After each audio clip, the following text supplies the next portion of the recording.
Baik, bismillahirrahmanirrahim. Sebelum kita melakukan resusitasi neonatal, sebelumnya kita melakukan persiapan awal. Adapun persiapan awalnya itu mengucapkan basmalah, kemudian melakukan konsultasi antenatal, kemudian mempersiapkan tim penolong, dan terakhir mempersiapkan tempat dan memastikan alat lengkap dan berfungsi dengan baik. Adapun alat-alat yang harus dipersiapkan yaitu manekin bayi, kemudian kateter penghisap, kemudian sungkup muka bayi aterm dan prematur, kemudian ambu bag bayi, lalu mesin penghisap, manometer, kemudian pipa endotrakeal nomor 2,5, 3,0, 3,5 dan 4,0, kemudian laringoskopi daun lurus nomor 0 dan 1, lalu obat-obatan resusitasi seperti adrenalin, naloxon dan natrium bikarbonat, kemudian kateter vena umbilikal, selang infus dan three-way connector, kemudian cairan D10%, kemudian NaCl 0,9%, dan asetat ringer, kemudian pul oximetri, lalu selimut 2 lembar dan kain penyangga bahu, kemudian stetoskop, lalu spoid 3 mili, 5 mili, dan 10 mili. Untuk langkah awal, letakkan bayi di bawah pemancar panas yang telah dinyalakan sebelumnya. Kemudian letakkan bayi dengan kepala sedikit tengada atau sedikit ekstensi. Lalu hisap lendir dari mulut kemudian hidung.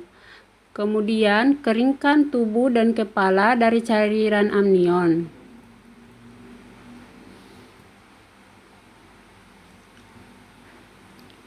Lalu singkirkan kain basah.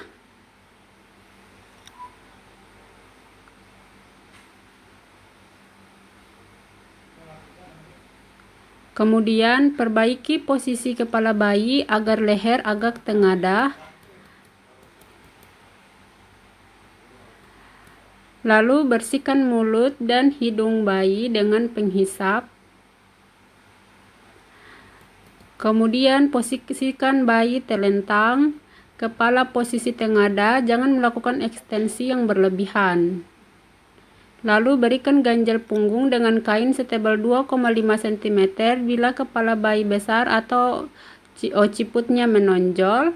Kemudian jika pernapasan dangkal atau tersenggal-senggal, segera hisap lendir mulai dari mulut kemudian hidung. Evaluasi pernapasan, frekuensi jantung, dan warna kulit. Jika ketuban keruh atau bercampur mekonium kental, cukup bersihkan sekret dan mekonium dari mulut dan hidung dengan menggunakan balon penghisap.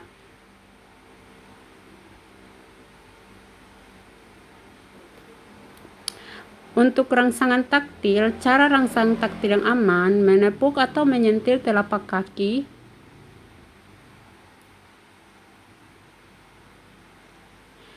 kemudian menggosok punggung, perut, dada, atau ekstremitas.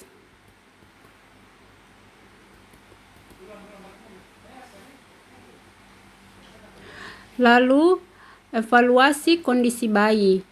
Nilai pernapasan bayi dengan melihat pengembangan dada dan warna kulit, kemudian nilai denyut jantung dengan irama jantung dengan stetoskop, lalu nilai warna kulit apakah kemerahan atau sianosis perifer atau sianosis sentral.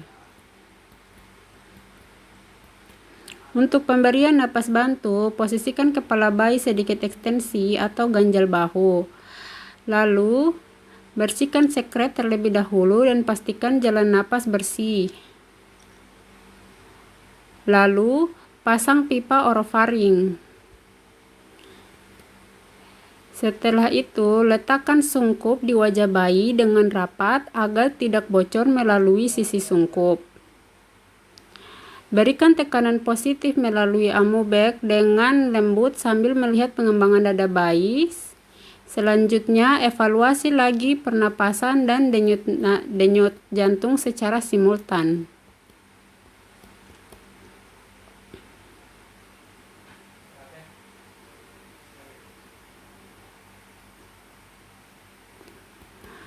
Untuk langkah koreksi yang dilakukan agar VTP menjadi efektif adalah sebagai berikut. Reposisi sungkup agar perlekatan menjadi sempurna dan tidak bocor, kemudian reposisi kepala menjadi posisi menghidu, membersihkan saluran napas dari lendir yang menyumbat, membuka mulut agar lebih terbuka, menaikkan tekanan namun tidak lebih dari 40 cm H2O, 40 cm H2O, dan lakukan pemasangan sungkup laring atau intubasi ontrokeal sebagai jalan akhir. Bila ventilasi tekanan positif tidak efektif, tingkatkan pemberian oksigen menjadi 100%. Untuk pijat jantung, terdapat teknik ibu jari. Untuk teknik ibu jari, kedua ibu jari menekan tulang dada, kemudian kedua tangan melingkari dada dan jari-jari tangan menopang bagian belakang bayi. Kemudian teknik dua jari. Ujung jari tengah dan jari telunjuk dari satu tangan digunakan untuk menekan tulang dada. Tangan yang lain digunakan untuk menopang bagian belakang bayi. Kemudian frekuensi 1, 2, 3 pompa, satu siklus kegiatan terdiri atas 3 kompresi tambah 1 ventilasi, rasio 3:1 selama 1 siklus 2 detik. 1/2 detik, 3 kompresi dada, 1/2 detik, 1 ventilasi, 9 kompresi tambah 30 ventilasi dalam 1 menit. Setelah 45-60 detik kompresi dada dan ventilasi, periksa frekuensi jantung. Jika frekuensi jantung lebih dari 60 kali per menit, hentikan kompresi dan lanjutkan ventilasi dengan kecepatan 40-60 kali pompa per menit. Lebih dari 100 kali per menit, hentikan kompresi dada dan hentikan ventilasi secara bertahap jika bayi bernapas spontan.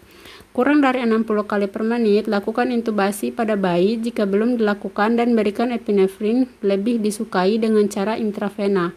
Intubasi menyediakan cara yang lebih terpercaya untuk melanjutkan ventilasi.